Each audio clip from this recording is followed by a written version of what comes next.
সাধারণ অসাধারণ।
ইচ্ছে থাকলেই মানুষ যে কোনো পেশাতে থেকেও অনেক বড় কাজ করতে পারে, আর এই কথাটা সত্য প্রমাণ করে দিয়েছে হাওড়ার বেলুর অঞ্চলের একজন শিক্ষিত রিক্সা চালক শ্রী গোষ্ঠ বিহারী হালদার। আন্ডার গ্রাজুয়েট শ্রী গোষ্ঠ বিহারী হালদার পেশায় একজন রিক্সা চালক। বছর 10 আগে দক্ষিণ 24 পরগনার মন্দির বাজার অঞ্চল থেকে দু চোখে অনেক স্বপ্ন নিয়ে তিনি এসে নামেন হাওড়ার বেলুর স্টেশনে, কিন্তু অনেক চেষ্টা করেও তিনি কোনো চাকরি জোগাড় করতে পারলেন না। অবশেষে বেঁচে থাকার জন্য রিক্সা নিয়ে নামতে হলো রাস্তায়। শুরু হলো তার রিক্সা চালকের জীবন।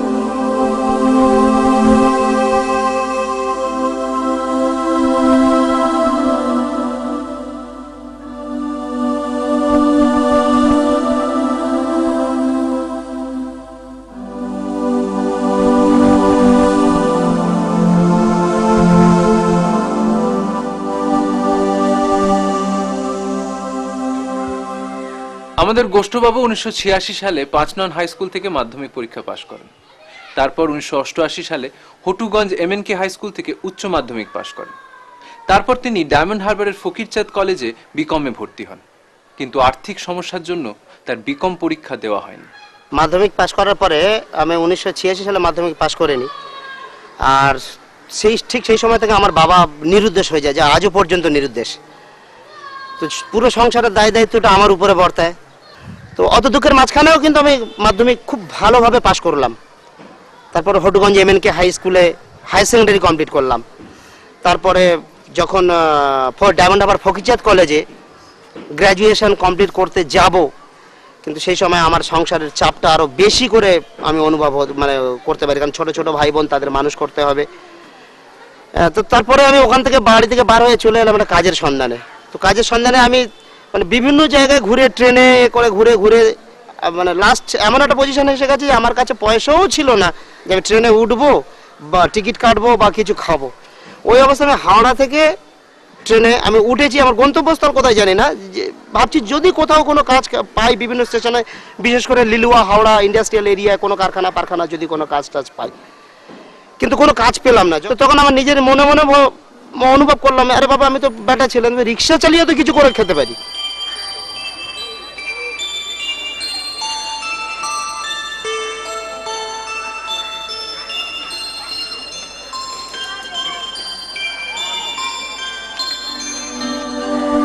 রিক্সা চালাতে এসে গোষ্ঠবাবু দেখলেন বেশিরভাগ রিক্সা চালকেরই নিজস্ব রিক্সা নেই, ভাড়ায় রিক্সা আনে। তিনি আরো লক্ষ্য করলেন যে তার সহকর্মী রিক্সা চালকেরা সন্ধ্যের পরেই মদ খেয়ে জুয়া খেলে পয়সা নষ্ট করে, তাদের ছেলেমেয়েরা পড়াশোনা করতে পারে না, অভাব তাদের সংসারের নিত্যদিনের সঙ্গে, সমাজে যেন তাদের কোনো মূল্যই নেই।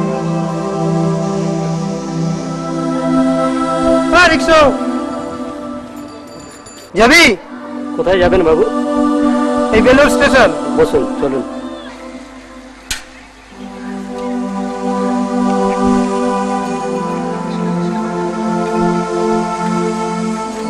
রিক্সা চালাতে এসে আমি দেখলাম কি যে আমার মানে ওখানে দেখলাম একটা রিক্সা সারাদিনে যদি 8 ঘন্টা ডিউটি করে, বিশেষ করে মহাশক্তির সঙ্গে 200-250 টাকা প্রায় ইনকাম আছে।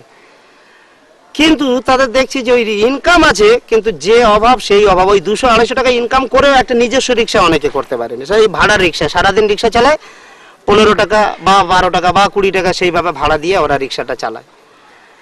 তারপরে তো যাত্রীদের অসুবিধা তো আছেই। রাত্রে অনেক, বিশেষ করে আমি রাত্রে যখন রিক্সা চালাই দেখি যে নেশা করে এসে রিক্সার উপরে উঠে বলে এই চল, বা রিক্সা না করেও, নেশা না করেও বলে এই রিক্সা যাবি।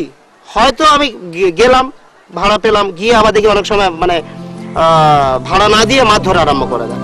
এগিয়ে এলেন রিক্সা চালক গোষ্ঠবাবু। তিনি বেলুর অঞ্চলের সমস্ত রিক্সা চালককে নিয়ে বেলুর রিক্সা চালক সাংস্কৃতিক ও উন্নয়ন সমিতি নামে একটি সংগঠন তৈরি করলেন। গোষ্ঠবাবুর তৈরি এই সংগঠনের উদ্দেশ্য এলাকার সমস্ত রিক্সা চালকদের এক ছাতার তলায় নিয়ে আসা।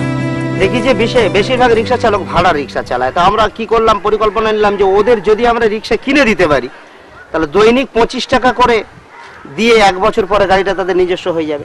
আর এইভাবে আমরা প্রায় এখন পর্যন্ত প্রায় 34 জন রিক্সা চালককে নিজস্ব রিক্সা করে দিতে পেরেছি। তো এটা কম ব্যাপার নয়। আর আমাদের পরিকল্পনা আছে যে অন্তত প্রত্যেকের নিজস্ব রিক্সা করে দিতে পারি, কিন্তু সেইভাবে আমরা কাজ করে যাচ্ছি। ভবিষ্যৎ কথা বলবে এখন কি হবে না হবে, তবে আমাদের উদ্দেশ্য হচ্ছে এটাই, প্রত্যেকের যাতে নিজস্ব রিক্সা করে দিতে পারে। সমাজসেবী শিক্ষিত রিক্সা চালক শ্রী গোষ্ঠবিহারী হালদারকে নিয়ে আমরা ফিরবো একটা ছোট্ট বিরতির পর। কোথাও চলে যাবেন না প্লিজ। অঞ্চলের প্রতিটি রিক্সা চালকেরই যাতে নিজস্ব রিক্সা থাকে সেই জন্য গোষ্ঠবাবু একটি ফান্ড তৈরি করলেন। আর সেই ফান্ডে প্রত্যেকটি রিক্সা চালক তাদের প্রতিদিনের রোজগার অনুযায়ী 10, 15, 20 টাকা করে জমাতে শুরু করলেন। এখনো পর্যন্ত 30 জন রিক্সা চালক এই ফান্ডের মাধ্যমে নিজস্ব রিক্সার মালিক হয়েছেন। বর্তমানে এই সংগঠনের সদস্য সংখ্যা প্রায় 300। যখন আমি অনুভব করলাম যে রিক্সা চালকরা মানে সারাদিনে যা ইনকাম করে বেশিরভাগটা মদ বা অন্যান্য কিছু জায়গায় ব্যয় করে দেয়, তো চিন্তা করলাম কি এদেরকে কিভাবে এই সঞ্চয়ের প্রবণতাটা ধরিয়ে দেওয়া যায়। আর সেটা ধরাতে গিয়ে কয়েকজন রিক্সা চালকদের নিয়ে প্রথমে একটা উৎসাহ দিয়ে নাটক করিয়া। তো প্রথমে একটা নাটক করলাম, সেই নাটকে সমস্ত রিক্সা চালকগণ সহযোগিতা করলো, অংশগ্রহণ করলো, এবং সেই যে প্ল্যাটফর্ম পেলাম সেই প্ল্যাটফর্মে নিজের উদ্দেশ্যটা, যে সঞ্চয়ের প্রবণতা ধরিয়ে দেওয়ার যে উদ্দেশ্য সবার মধ্যে, সেইটা আমি বক্তব্য পেশ করলাম। আর করার পরে তার ধীরে ধীরে দেখলাম যে 1 জন 2 জন করে আস্তে আস্তে আস্তে আস্তে এখানে টাকা, মানে তারা যে নেশা করে সে তার ভিতর দিয়ে 10 টাকা বা 5 টাকা বা 20 টাকা বা 25 টাকা, এবং এমনও দেখেছি যে অনেক রিক্সা চালক 50 টাকা পর্যন্ত প্রতিনিয়ত এখানে জমা রাখে। গোষ্ঠবাবু জানালেন যে অঞ্চলের প্রায় প্রতিটি রিক্সা চালকের ঘরে কালার টিভি আছে। প্রতিদিন ফান্ডে যে টাকা জমা হয় সেই টাকা দিয়েই কিনে দেওয়া হয় এইসব রিক্সা চালকদের কালার টিভি।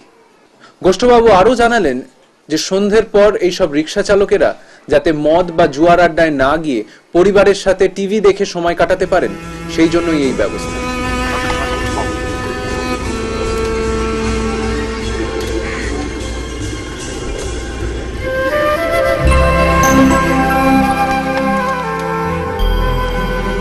আর 5 জন রিক্সা চালকের মতন অবসর সময় গোষ্ঠবাবু শুধু টিভি দেখে সময় কাটান, তিনি কবিতাও লেখেন।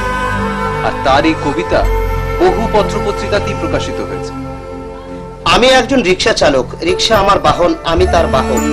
শীত গ্রীষ্ম বর্ষায় কিছু পয়সার আশায় সংস্কৃতি অপসংস্কৃতি সভ্যতা অসভ্যতা সবকিছু বহন করা আমার দায়। গভীর রাত্রে যখন কোনো পরিবহন থাকে না তখন আমি বসে থাকি একাকী আর ভাবি সমাজে কিছু দিতে পারবো কিনা। যে সমাজ আমাকে খাদ্য যোগায় সেই সমাজ যে আমার পরিচয়, সেই কারণে আমার পরিষেবা দিনরাত 24 ঘন্টায়। গোষ্ঠদা, সারাদিন রিক্সা চালানোর পর এত সুন্দর কবিতা মাথা থেকে কি করে বেরোয়?